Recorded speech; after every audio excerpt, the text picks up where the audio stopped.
Homegrown Bitcoin ETF provides investors with a regulated pathway into the cryptocurrency market.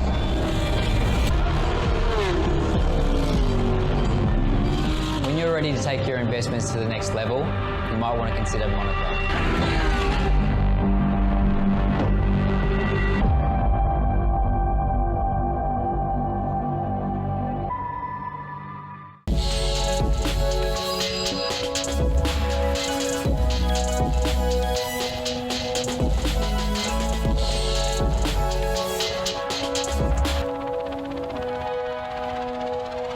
Hello and welcome to the Global View on this Tuesday. I'm Andrew Gagan. Good to have you with us here at ausbiz. So, the global equity market sell-off. It's continued while bond yields have weakened further as fears of US recession grip investors.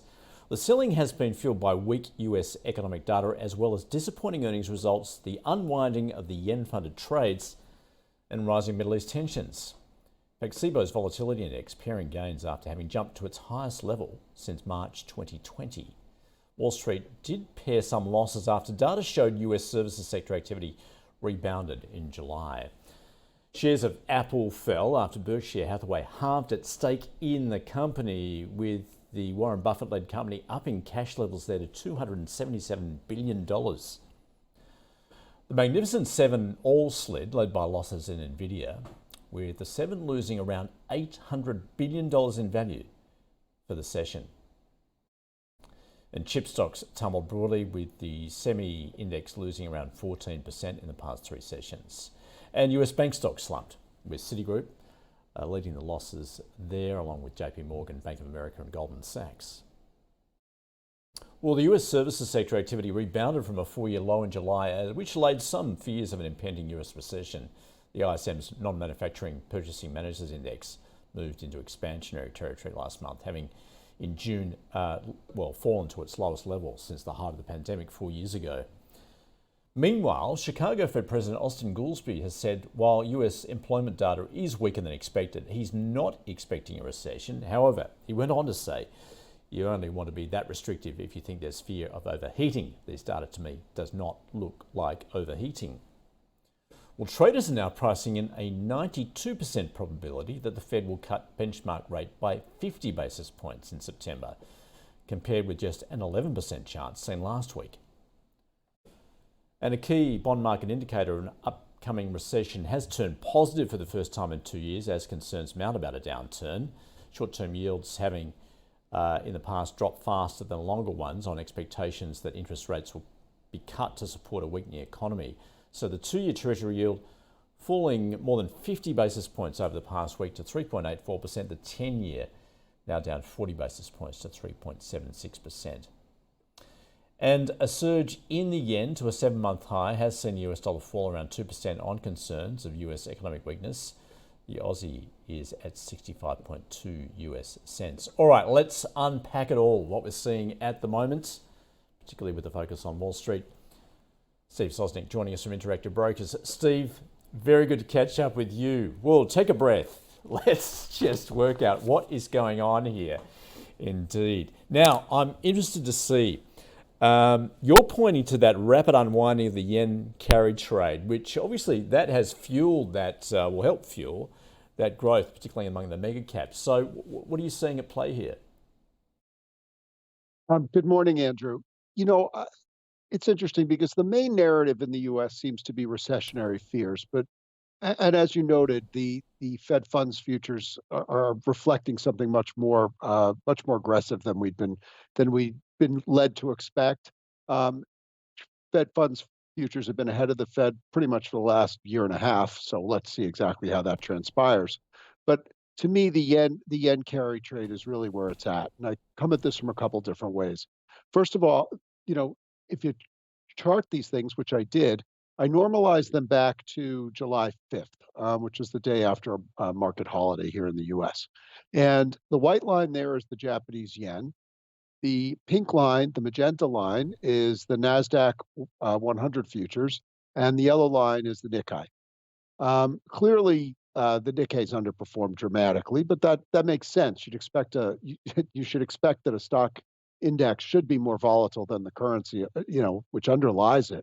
But the fact that the Nasdaq 100 and the yen have been moving essentially in lockstep is a real tell, because there's no obvious reason why they should. They just are. And that tells me that not only were people using borrowed yen to buy Japanese stocks, they were buying pretty much anything that had some momentum or some higher rate of return. Typically, the carry trade is when you buy, when you borrow money in a low yielding currency and buy higher yielding bonds. But why buy boring bonds when you can buy Nvidia that just goes up every single day? The problem, though, is when you have the yen, both when you have the Bank of Japan raising rates and the yen strengthening, well, it gets a little more expensive to service the debt. But more importantly, you're borrowing a currency that's appreciating faster. So that means your loan is getting the money you owe is getting more expensive, while at the same time the collateral, which is backing it, is falling, which is really a double whammy, and that leads to some forced selling. I'm sure there were margin calls around the street. I can't really comment about what I saw in my shop, but suffice to say that there were a lot of very panicky sellers, Mm. and you don't see Japan. You don't see a country like Japan, go flip from bull market to bear market in 2 weeks. That's pretty much insanity. And it's not simply because interest rates went up by 25 basis points when they're expecting 10. That's a much bigger sea change. That's forced selling. That's get me out. That's when you see banks down 20% overnight. That tells me there's real nervousness there. And I think that, yes, in the U.S., since we tend to be U.S. centric, we'll say, okay, it's because of recession fears. And while they're out there, I don't want to be dismissive of them. I think that much of this is really being driven by the yen. I think there's much more of a preponderance of evidence that the changing nature of the carry trade is really the main culprit for global markets right now. Yeah, that's a fascinating explanation. And as you say, and you take a look at those Japanese stocks, particularly the bank stocks, copping it in the neck as a result. Steve, so just in terms of what we're seeing in the US, do you think then that recently weak data that has emerged has been overstated with fears of recession? Of course, now calls for the Fed to cut aggressively. Yeah, the calls to cut aggressively, one of the louder voices on it was actually my former finance professor at university, Jeremy Siegel. And I was sort of like stunned watching it this morning, going, what's gotten over you? Because, I legitimately do think that the economy is slowing down, but it's amazing how quickly we've changed the narrative thanks to one number, basically, from soft landing to recession. I will argue that we're looking at a bumpy landing, no matter what we do. But hard versus soft, it's a tricky one, and we really never have a full soft landing. There's always bumps, and so but the idea that the Fed somehow needs to come into the rescue after what's not even a 10% correction in SPX, and not even enough data to really tell us that a recession is here. The only real data points are the SOM rule, which is saying that 50 basis point rise from the lows of the 3 month moving average of unemployment is up 50 basis points, but it's like 49.99 or something that with rounding.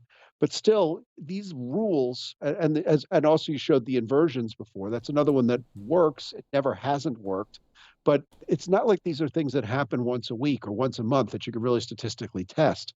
They happen very infrequently, and so there's not a lot of granularity. And unfortunately for us, there's not a lot of data this week to help us out in terms of figuring out where we stand. One of the few data points that came out today was actually stronger, as you noted. And so I think it's a little overblown. I don't think it sets a good precedent if the Fed would have just run in and protect stock markets, which, by the way, the S&P and Nasdaq are up 9% year to date, which is not a very shabby performance by any stretch of the imagination. Do those need rescuing? Are investors that nervous that a rescue is necessary? Now, if the carry trade metastasizes into something worse, if there's really a credit crisis brewing in Japan that the bank stocks there are reflecting that we don't know about yet, well, that's a different story. But if it's just because we think we might be getting a bit of a recession and we're a little nerve-wracked by a 9 or 10% correction, and by the way, we're only back to levels that we last saw at the end of May. So it's not like this is this huge upturn, this huge long-term rally that's been completely overturned. That seems a bit much. Yeah, all right, context is important. Steve, of course, helping fuel that selling, the likes of Warren Buffett, Berkshire Hathaway dumping half its stock in Apple. And I see you also point out, we've also seen the likes of Jensen Huang from NVIDIA also selling, Jeff Bezos. So I guess it's pretty inescapable, isn't it? You take a look at what they're doing and the rest of the market goes, hang on, do they know something that we don't? You think? I mean, you've got Warren Buffett, who's the arguably the greatest investor of all time. You have Jensen Huang, who is the mastermind behind one of the greatest stock rallies and stock performances and company performances of all time, along with Jeff Bezos, who is has more money than he knows what to do with several times over. All of them seeing this as an opportunity to lighten up their holdings. Perhaps they might know something. Perhaps those of you those of us and who came in today, is this a buying opportunity? Which it might be from a trading point of view. But looking forward, if Warren Buffett is sitting on $277 billion in cash, and he's happier putting that in T-bills, it's still at about 5%. And arguably, he may own more T-bills than the Federal Reserve, by the way, depending on how you measure it. That's not exactly a vote of confidence about equity valuations here. It's been my assertion for some time that Apple is really becoming a value stock. Unfortunately, for many investors, it's still priced like a growth stock, and I think that may have been the crux of Warren Buffett's lightening up.